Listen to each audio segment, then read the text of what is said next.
Mesdames, Messieurs, nous commémorons aujourd'hui la victoire du 8 mai 1945, anniversaire de la capitulation sans condition de l'Allemagne nazie. Nous sommes également réunis pour nous souvenir des victimes de la déportation et des morts dans les camps de concentration du Troisième Reich au cours de la guerre 39-45. Cette journée nationale de souvenir des victimes de la déportation honore la mémoire de tous les déportés sans distinction et rend hommage à leur sacrifice. Pour les cérémonies du 8 mai est allumée la flamme de la liberté dans 4 hauts lieux de mémoire du département. La stèle du col de Fontfred, la stèle de Dore, le village martyr de Valmagna et la stèle du col de Bagnous où hier soir nous allons procéder à l'allumage de la flamme et rendu hommage à ces milliers de garçons et de filles de toutes les régions de France qui ont choisi de reprendre la lutte contre l'ennemi en rejoignant les armées françaises en Afrique du Nord entre 1940 et 1944. Parmi eux, il y avait 56 Bagnoulins. Cette flamme a été distribuée ce matin par un pompier de notre village, M. Boamache. Il a desservi tous les villages limitrophes jusqu'à Perpignan.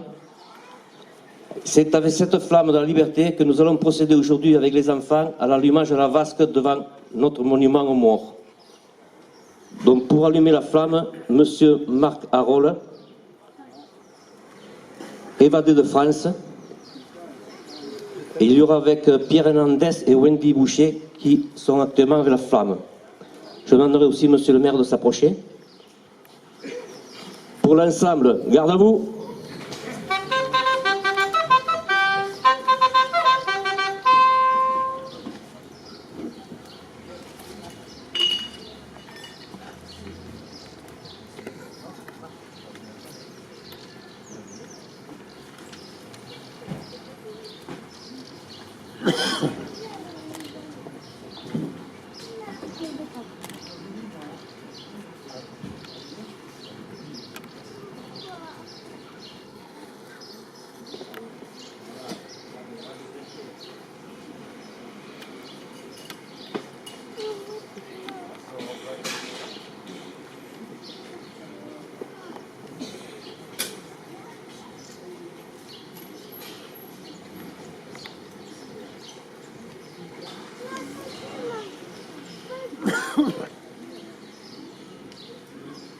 Voilà, vous prenez place.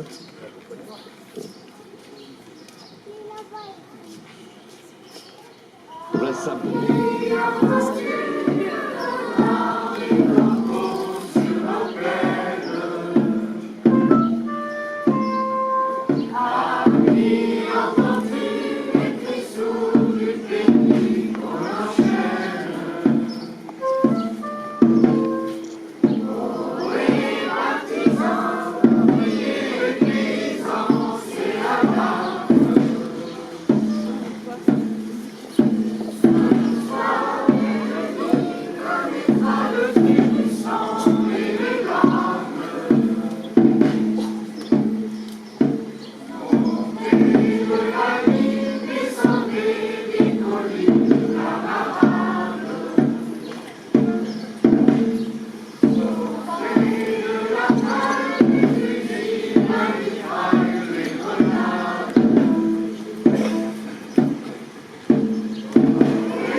Pour la journée nationale du souvenir des victimes et des héros de la déportation par M. Francis Estella de la FNACA.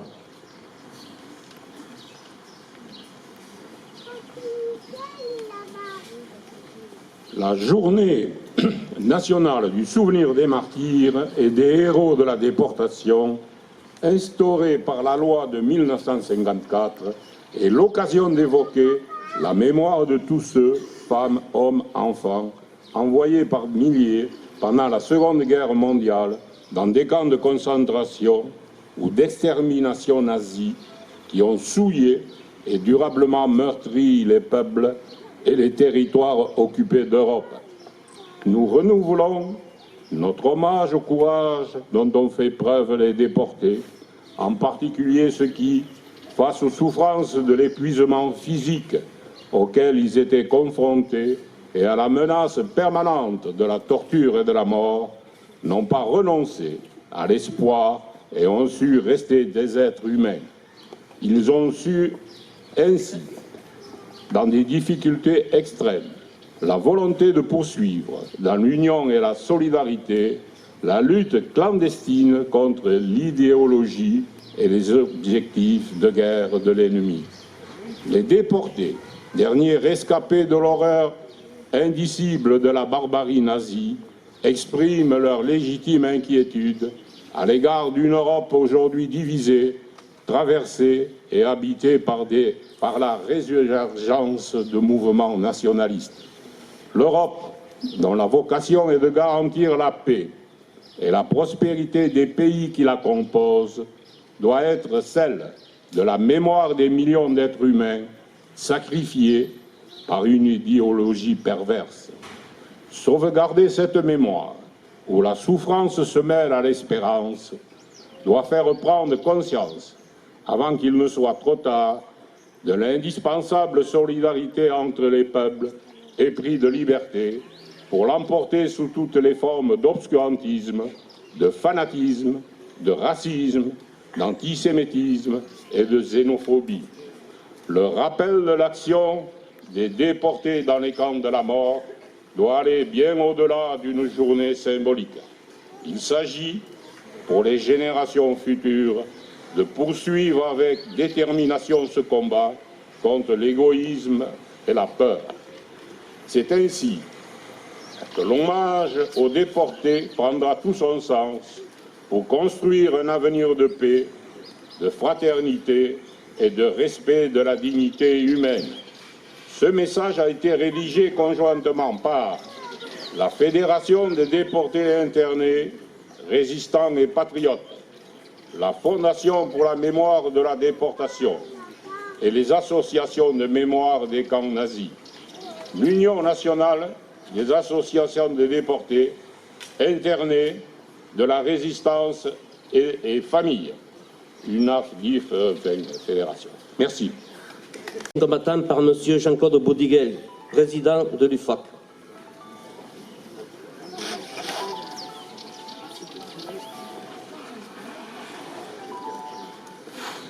« 74 années nous séparent du 8 mai 1945, qui a vu la capitulation sans condition de l'Allemagne nazie.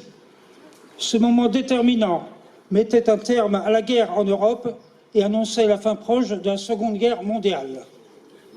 En ce jour anniversaire, rendons hommage aux soldats de toutes conditions et de tout grade des forces françaises libres, des forces françaises de l'intérieur, des armées alliées, aux résistants de tous les pays qui formaient la coalition anti-hitlérienne, ainsi qu'aux victimes civiles et aux martyrs des camps de concentration et d'extermination nazis. Honorons la mémoire de toutes celles et de tous ceux qui ont été victimes de l'atroce réalité des événements de la Seconde Guerre mondiale.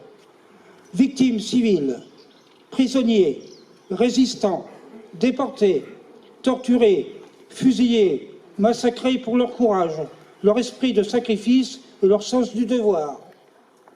En cette année du 75e anniversaire des premiers combats de la libération, rendons hommage à toutes celles et tous ceux qui ont consenti le sacrifice suprême pour rendre à la France son honneur et sa liberté. Ces combats, prélude à la victoire contre les tentatives d'hégémonie nazie, annonçaient une ère nouvelle, laissant espérer à tous les peuples des jours meilleurs et la fin de tous les conflits armés. Conscient que la paix et les valeurs humanistes qui sont les leurs sont particulièrement fragiles. Les Françaises et les Français regrettent que les espérances nées de cette victoire historique du 8 mai 1945 soient bafouées. Le monde connaissant encore aujourd'hui des situations de guerre, de violence, de racisme et de haine. L'Union française des associations des combattants et victimes de guerre, UFAC, invite donc chacune et chacun, particulièrement les jeunes, à œuvrer pour un monde de liberté, de fraternité, de solidarité et de paix. Vive la République, vive la France! Allocution de M. Jean-Michel Solé, maire de la commune.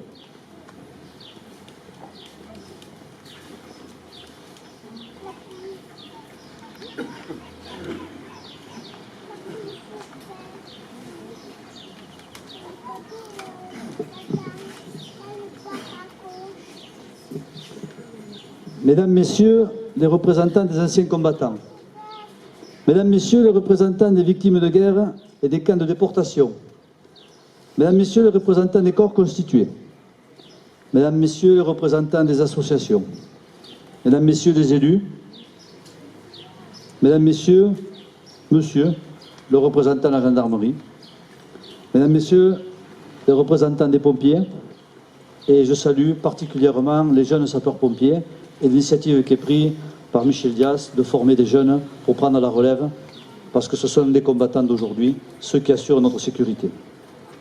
Les chers amis de la chorale, à qui je voue beaucoup d'amitié et que je remercie d'assister tout le temps à nos discours et à nos cérémonies et de venir chanter le chant des partisans. Et puis les enfants de Bagnoul, le conseil municipal des enfants, c'est toujours une joie de vous avoir parmi nous. Il y a 74 ans, les cloches du pays sonnaient pour annoncer la fin de la guerre. C'est tout un peuple qui a souffert pendant 5 longues années de privatisation, de persécution, qui retrouve enfin sa liberté et plus encore sa dignité. Aujourd'hui est un jour de fête, jour de victoire, un jour important, car au-delà de la victoire, c'est d'abord un hommage à nos soldats, à nos combattants de l'ombre, les résistants, tout ce peuple qui a su dire non, et pas seulement, qui a su résister, se mobiliser, se battre au péril de leur vie, et plus encore, au péril de leur vie et des personnes qui leur sont les plus proches, famille, enfants, parents, parce que les représailles étaient terribles. C'est cet engagement profond pour nos valeurs de liberté, d'égalité, de fraternité que ces femmes et ces hommes ont combattu. Nous témoignons également avec respect et reconnaissance notre gratitude aux forces alliées, aux forces des colonies, à ces soldats venus de pays lointains combattre à nos côtés et parfois y mourir sur une terre qui leur était inconnue pour défendre la liberté, une conception d'un monde libre. La Deuxième Guerre mondiale est la guerre certainement qui est la plus destructrice, celle qui a fait le plus de victimes, civiles et militaires. La guerre est gagnée ce 28 mai 1945. À quel prix? L'Allemagne vient de capituler devant les alliés de l'Ouest et de l'Est. Dans la joie et dans la fierté nationale, le peuple français adresse son fraternel salut à ses vaillants alliés. Honneur, honneur pour toujours à nos armées et à leurs chefs. Honneur à notre peuple pour les épreuves terribles qui ne les ont pas réduits, ni fait fléchir. Honneur aux Nations Unies qui ont mêlé leur sang à notre sang, leur peine à notre peine. Leur espérance aujourd'hui triomphe avec nous. C'est par ces quelques mots que le général de Gaulle nous annonce la fin de la guerre. Cette terrible guerre. Juste un rappel de l'histoire. Après une période de tension internationale dans une Europe en crise économique, suivie de la montée des populistes et du fascisme, arrivés au pouvoir, rappelons-nous-en, par les urnes, l'annexion de la Pologne, pays allié, déclencha une inévitable déclaration de guerre de la part du Royaume-Uni et de la France. Juin 1940, bataille de France, entraînant la débâcle de l'armée française. En 5 semaines, l'avancée allemande entraîne la désintégration de notre armée et une gigantesque panique dans les populations. 10 millions 10 millions de personnes s'enfuient sur les routes. Le 18 juin, refusant l'armistice que le maréchal Pétain demande et signe dans le déshonneur, le général de Gaulle rejoint Londres et organise la résistance. La France va vivre alors la plus effroyable période de son histoire. 5 longues années de guerre qui ont meurtri notre pays, notre peuple, années noires d'occupation, de collaboration, de trahison pour certains, qui nous forcent à nous interroger sur le côté obscur de l'âme humaine. Années de lutte héroïque, de résistance, où de nombreux se révélèrent, refusant l'inacceptable, la soumission à une idéologie raciste et fasciste. La Seconde Guerre mondiale constitue le conflit armé le plus vaste que l'humanité ait connu, mobilisant plus de 100 millions de combattants, tuant 62 millions de personnes, dont une majorité de civils et de militaires sur plusieurs continents. La somme des dégâts matériels n'a jamais pu être chiffrée. Les pertes en vie humaine et les traumatismes collectifs et individuels sont, eux, irréparables. Ce conflit d'une violence inouïe donna lieu à des crimes de guerre, crimes s'inscrivant par des actes de barbarie, par des militaires, des policiers, racistes à l'encontre le plus souvent d'une population civile innocente. Parmi ces crimes figurent les camps de travail forcés, dans des conditions inhumaines, la tragédie des camps de concentration, les camps de la mort, camps d'extermination de populations entières, juifs, tziganes, dans des chambres à gaz, véritable organisation de la solution finale.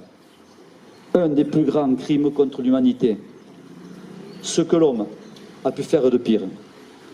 L'organisation d'un génocide du peuple juif, 6 millions de morts, fruit de cerveaux malades, d'une idéologie de dictature totalitariste, fasciste, qui terrorise une hiérarchie des races, le nazisme. L'enjeu de ce conflit repose sur l'affrontement et la conception de deux mondes. Celui d'un monde de domination, d'oppression, d'une doctrine totalitaire, à celui des alliés, autour de nations souveraines et libres. C'est dans ce monde que nous avons le bonheur de vivre et nous serons éternellement reconnaissants à toutes ces femmes et ces hommes à qui nous devons notre liberté. Robert Schuman nous déclarait « La paix mondiale ne saurait être sauvegardée sans des efforts créateurs à la mesure des dangers qui la menacent. La contribution d'une Europe organisée et vivante peut apporter à la civilisation et est indispensable au maintien des relations pacifiques.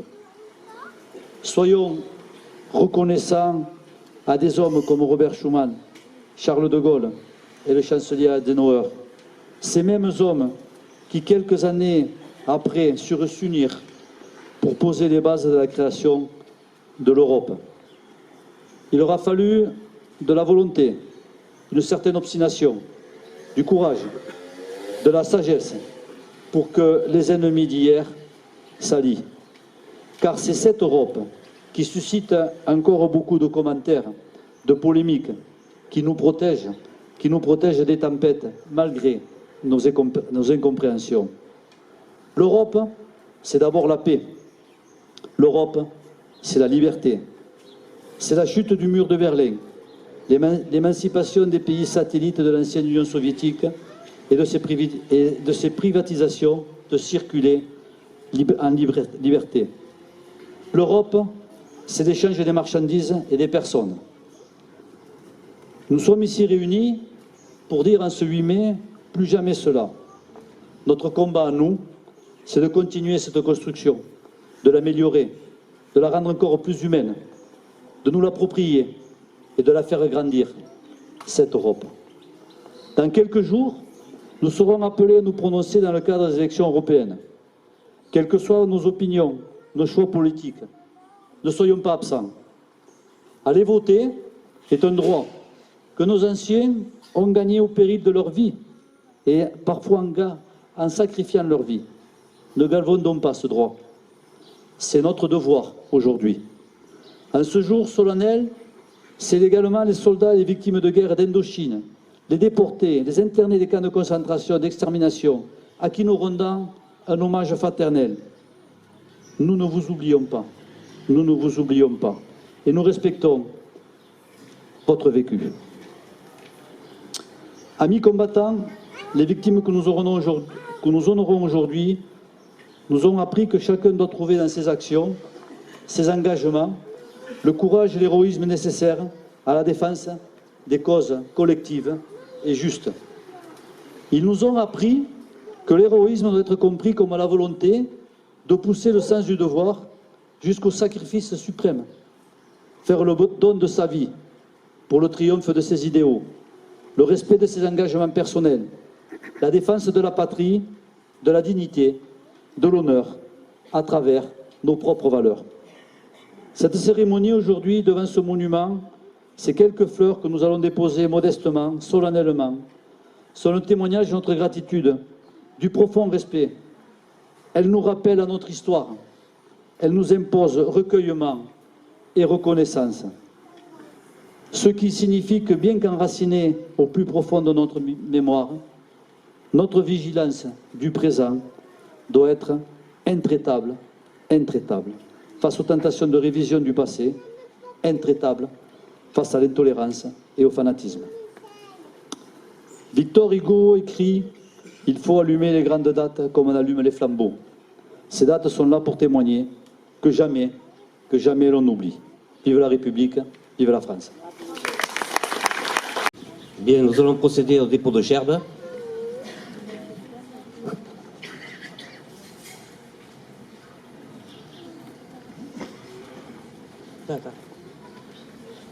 Bon pour l'ensemble, garde à vous.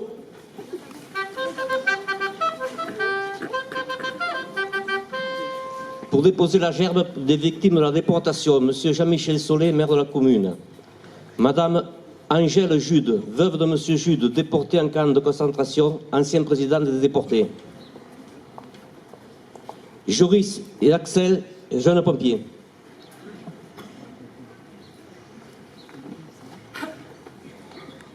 Présentez la gerbe.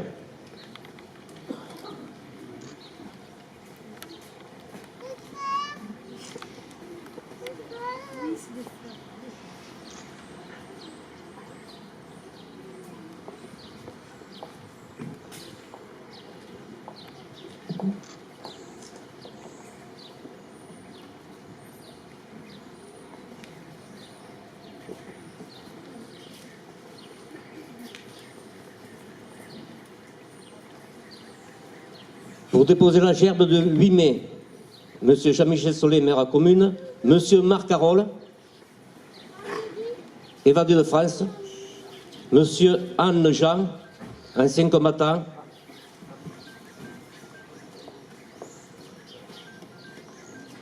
M. Pierre Hernandez, M. Ingrid,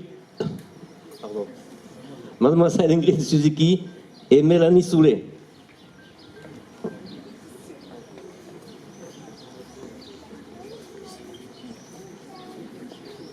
Présentez la gerbe.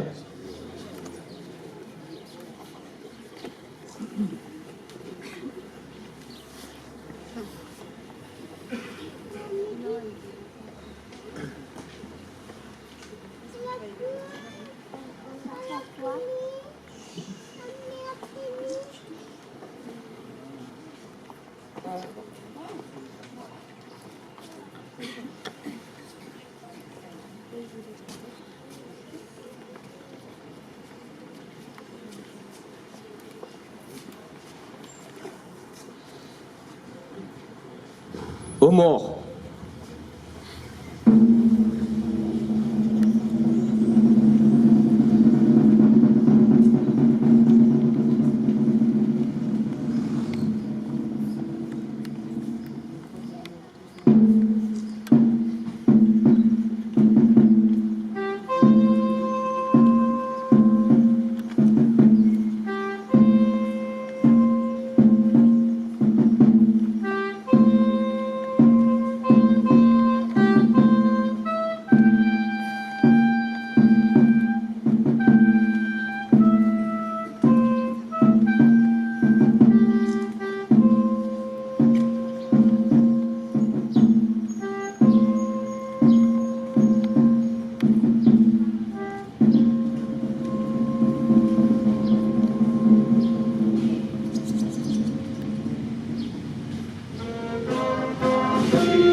de faire un remerciement au drapeau, monsieur le maire va remettre les diplômes.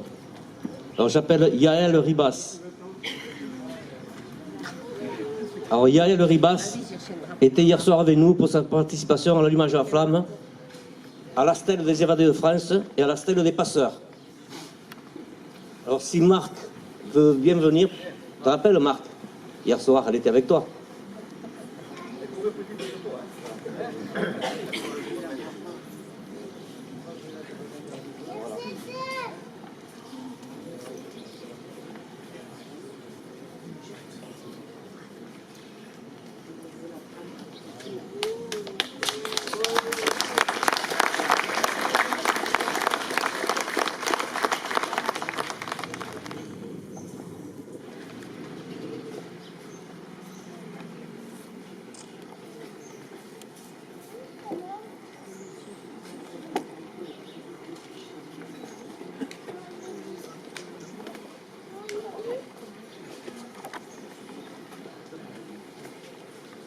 Très bien, merci. Juste, puisque nous sommes réunis, je voudrais remercier l'infatigable Charlie Steka qui organise toutes nos manifestations, nos cérémonies. Et vraiment, il est toujours présent. Il anime énormément l'association des anciens combattants. Merci Charlie. Merci, monsieur le maire. J'invite les officiels à remercier les drapeaux.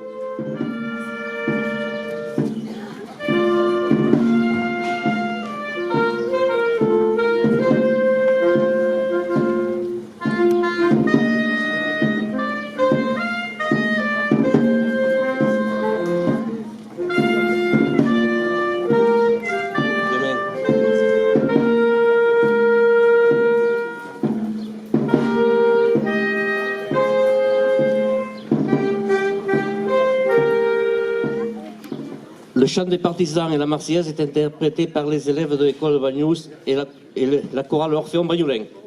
Merci à Madame Ferralta, professeure de musique.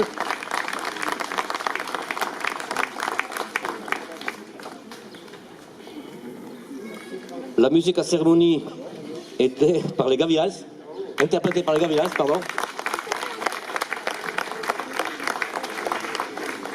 Merci au drapeau. Et ce qui concerne les drapeaux, les anciens se font de plus en plus anciens et on manque de porte-drapeau. Donc, s'il y a des gens qui sont intéressés pour faire le porte-drapeau, il y a 9 cérémonies sur une année. Voilà. Alors qu'ils soient hommes ou femmes, hein, 15 ans, 20 ans, 50 ans, 60 ans, on les prend. Hein. S'inscrire à la mairie, il nous le fera savoir. Hein. N'hésitez pas à venir, on rigole bien des fois.